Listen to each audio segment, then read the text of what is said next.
boa noite. Você já experimentou o prazer de uma viagem de trem? O país que hoje corre sobre rodas no asfalto já deslizou sobre trilhos. E o apito de uma Maria-Fumaça ainda mexe com a imaginação de milhões de pessoas. Brasileiros como eu, que passaram boa parte da vida chegando ou partindo de estações lotadas, curtindo da janela a beleza da nossa paisagem. Abril é o mês do ferroviário e nós escolhemos o primeiro programa do mês para contar a história da Estrada de Ferro no Brasil, uma aventura que começou no tempo do Império. Você é nosso convidado. Vamos embarcar numa viagem inesquecível. O Globo Repórter de hoje é uma coprodução com a EPTV, afiliada da Rede Globo.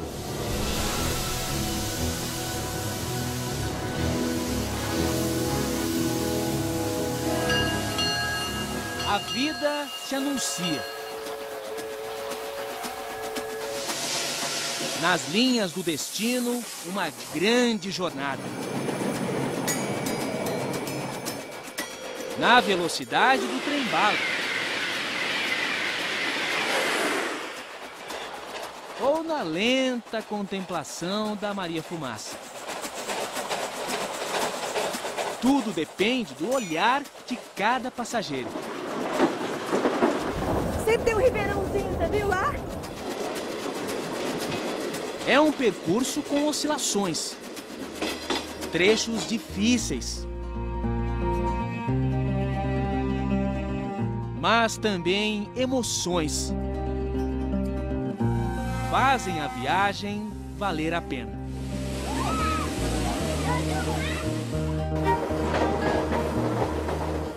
Na rota do trem, sonhos e surpresas. Nossa senhora, isso é bom demais. Paisagem passando, aquelas casas longe, as fazendas, né? E o trenzinho seguindo. Na arte, o trem representa a poesia em movimento. Para os historiadores, a maior invenção depois da roda. As linhas não apagadas pelo tempo contam um pouco dessa trajetória, iniciada na segunda metade do século XIX, aqui no Rio de Janeiro. O maior símbolo ferroviário dessa época é a Central do Brasil, cartão postal conhecido pelo prédio e principalmente o grande relógio da estação. Coisa dos britânicos, que nos emprestaram a pontualidade, tão famosa quanto o Big Ben. Os ponteiros do relógio e os horários do trem nos deram uma nova noção de tempo. Da Inglaterra também veio a tecnologia para a construção das ferrovias. Após a Revolução Industrial, nasceram aqui as avós da nossa Maria-Fumaça. No país de tantas tradições, a do trem está preservada. Para o transporte de minério, o país dominou a tecnologia do ferro e construiu as primeiras locomotivas. Acredite, em 1804, essa engenhoca rebocou 10 toneladas. A máquina de Richard Trevithick desbravou os trilhos do pioneirismo. Mas o protótipo comercial de todas foi The Rocket, o foguete. Decolou para a história a 22 km por hora. A primeira máquina a correr como um cavalo. No dia da inauguração, um político subestimou a velocidade da máquina e cruzou a linha. Foi atropelado. O trem passou sobre as pernas dele. O primeiro acidente fatal na história da ferrovia. O pai da Rocket foi George Stephenson, o primeiro a perceber a energia do vapor, observando a própria chaleira de casa. Quase 30 anos depois, a magia da Dama de Ferro chegou por aqui. E ninguém resistiu ao charme de Maria. A minha patroa falava comigo assim: você gosta mais da máquina do que de mim, porque você tem uma história danada que essa máquina, viu? A musa dos ferroviários se transformou em atração turística Vai e volta, hein? Boa viagem. Ou peça de museu. No rastro de fumaça de Maria, ficaram as lembranças de quem viaja no tempo. Aos 80 anos, seu Benito Mussolini começou como garçom nos vagões-restaurante. Depois eu passei para o quadro efetivo da rede. Foi foguista e maquinista. Na hora que eu sentava para sair com o trem, sabe? Passava a mão na cadeira, batia assim em cima dos aparelhos, falava, ei, gente, ó, nós vamos fazer um viajão. Uma história de 3 décadas com a Maria Fumaça. Ah, ela é muito romântica, sua Maria Fumaça é tudo. Em casa, tudo lembra a velha companheira. Inclusive o som, gravado no último dia de trabalho na locomotiva.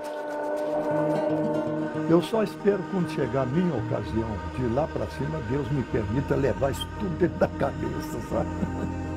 Pra gente lembrar também, né? Entre chegadas e partidas, muitas paisagens. E novos horizontes surgiram no Brasil a partir de 1854, quando foi inaugurada a primeira ferrovia do país. Um trecho pequeno, 14 quilômetros, um grande passo para o futuro dos transportes. E o marco zero dessa história ainda está de pé, a estação Guia de Pacobaíba. Fiel às origens, é um monumento ao pioneirismo. Depois que o trem partiu daqui, o Brasil nunca mais foi o mesmo. Um templo ferroviário, preservado pelos sentinelas, como o seu Luiz Otávio, 76 anos, voluntário na defesa da memória do trem, movido pelo sonho de ver a estação de volta à ativa.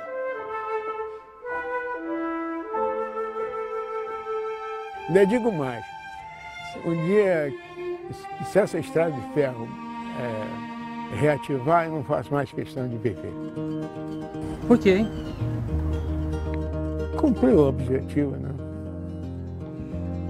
Meu sonho é ver essa linha funcionar, essa casinha, tudo. Seu Luiz segue os ideais de um iluminado. Irineu Evangelista de Souza, o Barão de Mauá, empresário responsável por colocar o Brasil nos trilhos. Quando o soberano era o imperador, ele foi chamado de rei. De simples mascate, se tornou o dono do Banco Mauá, homem mais rico abaixo da linha do Equador. O empresário fazia os planos nessa casa onde morou em Petrópolis. Trouxe a luz a gás para o Rio de Janeiro e aceitou o desafio de construir uma ferrovia do Porto de Magé até a raiz da Serra de Petrópolis. Nessa época, o Brasil caminhava a passos de mula. No final do século XIX, a locomotiva econômica do país era o café. Produção a todo vapor no Rio de Janeiro e Minas. Mas as viagens das regiões produtoras até o porto levavam meses. Em algumas travessias, 7 em cada 10 sacas se perdiam pelo caminho. Na Serra do Mar, em São Paulo, as mulas despencavam com o carregamento. O Barão de Mauá buscou recursos na Inglaterra e, sem 1 centavo do Império, bancou o projeto. Diziam, né, que ele era doido, né? Ele dizia, já que ninguém investe, eu mesmo vou investir, né? E ele costumava dizer isso para o Mauá. E desde quando o trem é cabrito para subir montanha, né? Na Baía da Guanabara, os barcos à vela tinham a rota desviada pelo vento e ficavam à deriva. O Barão construiu as primeiras embarcações a vapor para a viagem até o cais. Hoje, corroída pela ferrugem, a estrutura metálica avançava 150 metros em direção ao mar. Transportou material para a ferrovia e, mais tarde, passageiros. Perceba o gênio de Mauá, ele estava trabalhando com a bimodalidade, o transporte a barco e o transporte ferroviário. As obras iniciaram em 1852, com uma grande cerimônia, mistura de festa e desfile de modas. O Barão de Mauá convidou todos os nobres da época, além da família real, o imperador Dom Pedro II e a imperatriz Dona Teresa Cristina.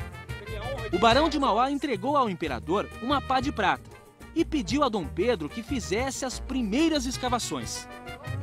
A falta de intimidade do imperador com o trabalho fez a alegria dos operários da obra.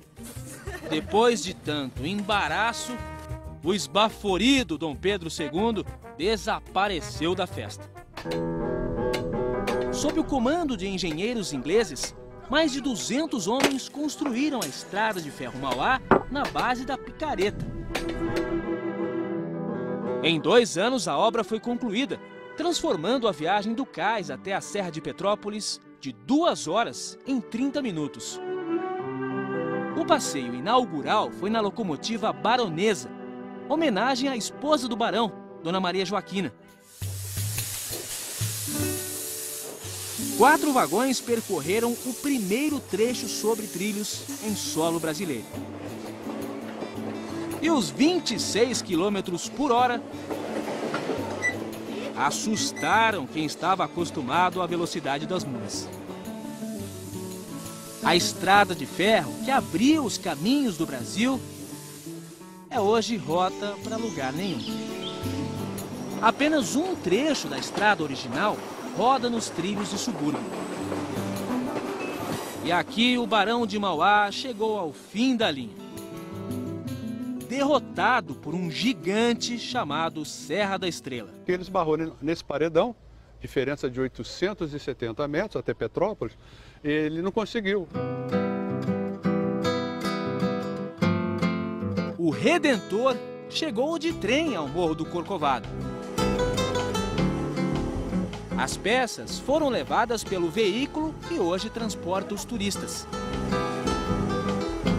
Mas para alcançar os 800 metros de altura, foi preciso reinventar a roda. Ficou dentada para se encaixar nos trilhos da cremalheira.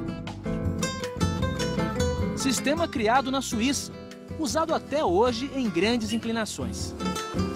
A invenção revolucionou o trem. E também fez a primeira estrada de ferro do Brasil subir a Serra de Petrópolis. Vem surgindo de trás das montanhas. O trem da montanha chegou onde o Barão de Mauá sonhava. Olha o trem. Mas puxado pelos investimentos de outra companhia, a Grão-Pará, mais tarde Leopoldina. Ferrovia que avançou em direção à zona da Mata Mineira. E o vapor, na subida da serra, ainda aquece a memória. Do trem. Eu tenho uma saudade gozada.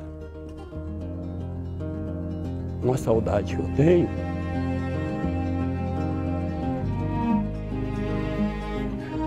Eu era criança.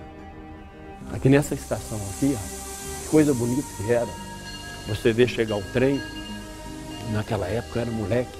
Então chegava aquele trem lotado, né? Uns chegando e outros partindo. E aquilo para mim marcava muito.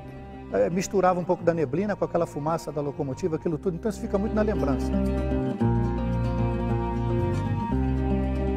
Para ter essa lembrança em casa, Álvaro construiu a própria locomotiva.